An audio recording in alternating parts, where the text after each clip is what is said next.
हाँ तो गाइज़ एक और वीडियो आपके लिए लेके आ गया हूँ। आपको पता है स्नैपड्रैगन का जो 8 Gen 1 आया है न्यू प्रोसेसर, जिसके बारे में मैंने आपको कल भी एक वीडियो बना के बताया है उसके बारे में कि वो एप्पल के 15 को क्रॉस कर रहा है। वो वीडियो अगर आप लोगों ने अभी तक नहीं देखी तो एक दफ़ा जाके उसको ज़रूर चेकआउट कर लें यार, कमाल की वीडियो है।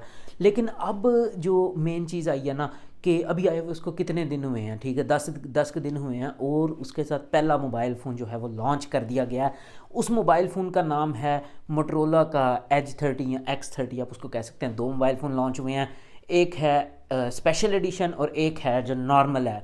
दोनों में कोई ख़ास फ़र्क नहीं, सिर्फ एक फ़र्क है कि जो स्पेशल एडिशन है वो आया है आपका, क्या उसका नाम बोलते हैं, पंच होल, जो सॉरी आम नॉर्मल है वो पंच होल के साथ आया, सेल्फ़ी कैमरा उसका पंच होल के अंदर है, और जो स्पेशल एडिशन है उसका अंडर डिस्प्ले जो है ना वो सेल्फ़ी कैमरा है। बस इतना सा फ़र्क है।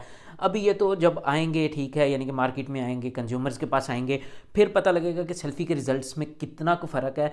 लेकिन अभी के लिए ये है कि ये दो फ़ोन लॉन्च हुए हैं, दोनों के अंदर ही स्नैपड्रैगन 8 Gen 1 है। तीसरा भी एक साथ फ़ोन लॉन्च हुआ, लेकिन उसकी हम बात नहीं करेंगे क्योंकि उसके अंदर 888 प्लस है जो पिछले साल का प्रोसेसर है। हम बात करने यहाँ पे आए हैं 8 Gen 1 की, क्योंकि उसके जो नंबर्स हैं ना, उसकी जो GPU परफॉर्मेंस है, CPU परफॉर्मेंस, वो काफ़ी यानी कि कंपेटिटिव है, काफ़ी प्रॉमिसिंग है। तो उसके बारे में आज हम इस वीडियो में बात करेंगे। अगर वीडियो पसंद है तो काइंडली यार लाइक कर दीजिएगा और चैनल को जरूर सब्सक्राइब कर दीजिएगा इसी तरह की मजीद अमेजिंग वीडियो देखने के लिए। अच्छा यार, बात हम शुरू करते हैं, बाकी सारी चीज़ें साइड पे रखें। सबसे पहले हम आज बात करेंगे परफॉर्मेंस की।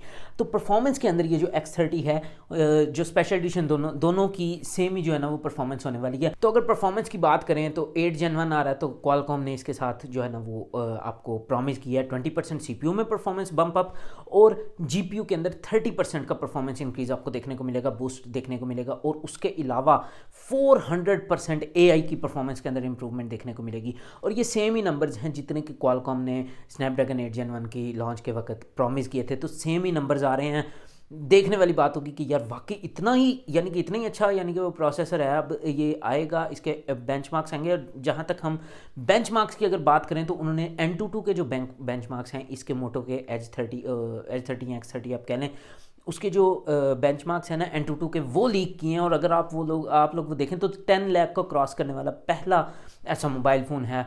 बहुत ही आउट क्लास, 10 लाख से ऊपर, और इसके लेवल में अभी तक कोई भी नहीं आ रहा। 10,61,361 नंबर बेंचमार्क के स्कोर्स आए हैं N22 के, जो कि इंतहाई प्रॉमिसिंग है, सारे रिकॉर्ड तोड़ रहे हैं। तो बहुत अच्छी चीज़ है कि हमें जो है परफॉर्मेंस इसकी इतनी अच्छी देखने को मिल रही है। अच्छा, उसके अलावा अगर हम डिस्प्ले वगैरह की बात करें तो ठीक है, वही सेम 1080p का डिस्प्ले है। और हाँ, लेकिन OLED है, ठीक है, OLED पैनल है, LED यानी कि AMOLED जिसको कहते हैं। और उसके अलावा इसका जो रिफ्रेश रेट है वो काफ़ी अच्छा है, 144 हर्ट्ज का रिफ्रेश रेट इन्होंने दिया है, स्पेशल एडिशन में भी, नॉर्मल में भी।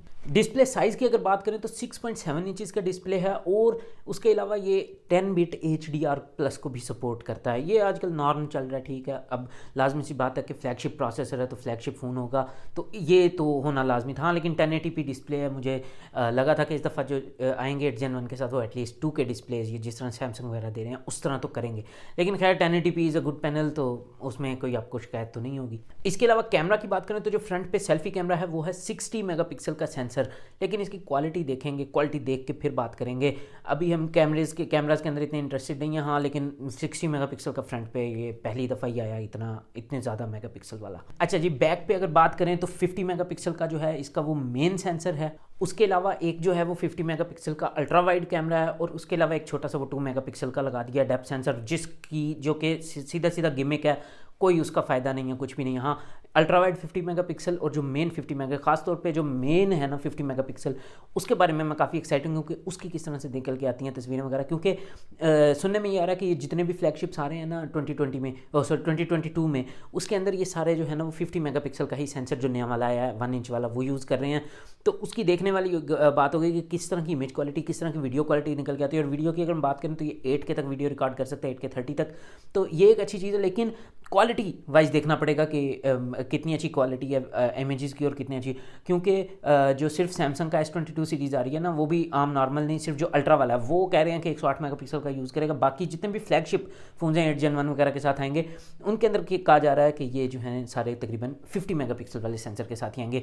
लेकिन मुझे ये देखना होगा कि ये स्नैपड्रैगन 8 Gen 1 के साथ आने वाले जो S22 अल्ट्रा है उसका 108 मेगापिक्सल, उसके साथ ये किस तरह से कम्पीट करते हैं, और iPhone 13 Pro Max या 13 Pro इनके साथ ये किस तरह से कम्पीट करता है 50 मेगापिक्सल का जो सेंसर आया। ये जो मोबाइल हैं दोनों ये आए हैं एंड्रॉयड 12 के साथ आउट ऑफ द बॉक्स, और उसके अलावा इनके अंदर 5000 मिली एम्पेयर की बैटरी और 68 वाट्स की फास्ट वायर्ड चार्जिंग आप लोगों को इसके अंदर देखने को मिलेगी, जो कि काफ़ी जल्दी यानी कि इसको पूरा कर देगी। 18 मिनट लग जाएंगे, 20 मिनट लग जाएंगे, तो आपकी 0 to 100 बैटरी चार्ज हो जाएगी। बैटरी लाइफ भी अच्छी होने वाली, क्योंकि 5000 बहुत बड़ी नंबर है इसके लिए, फ्लैगशिप फ़ोन्स के लिए। और एंड पे अगर हम इसकी जो है ना वो उसकी बात कर लें स्टोरेज की और रैम की, तो एक इसका वेरिएंट आता है जो बेस मॉडल है वो आता है 8/128 में, 8 GB रैम और 128 GB स्टोरेज। और उससे जो बड़े वाला वेरिएंट है जो हाई एंड है वो है 8 GB और 256 GB उसके स्टोरेज के साथ।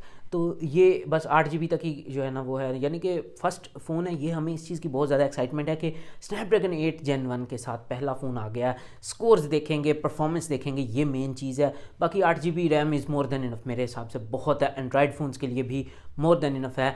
बाकी जो ब्रांड्स हैं वो आपको 12 GB 16 GB और सुना कि इस साल जब तक जो है वो 20 GB रैम वाले फ़ोन भी आएंगे, लेकिन मेरे ख्याल से 12 GB जो है ना वो इस टाइम स्वीट स्पॉट है, बहुत है, मोर देन इनफ है एक एंड्रॉयड फ़ोन के लिए। ठीक है गाइज, तो अब इसके बारे में जितने भी वो निकल के आएंगे ना बेंचमार्क्स वगैरह, scores, performance, real life world की, वो उसके बारे में मैं आप लोगों को ज़रूर वीडियो बना के बताऊँगा। लेकिन अभी तक के लिए अगर आप लोगों को ये वीडियो पसंद आई है तो काइंडली इसको लाइक कर दीजिएगा, दोस्तों के साथ भी शेयर कीजिएगा, और अगर अभी तक चैनल सब्सक्राइब नहीं किया और इसी तरह की मजीद में वीडियो देखना चाहते हैं तो काइंडली चैनल को जरूर सब्सक्राइब कर लीजिएगा।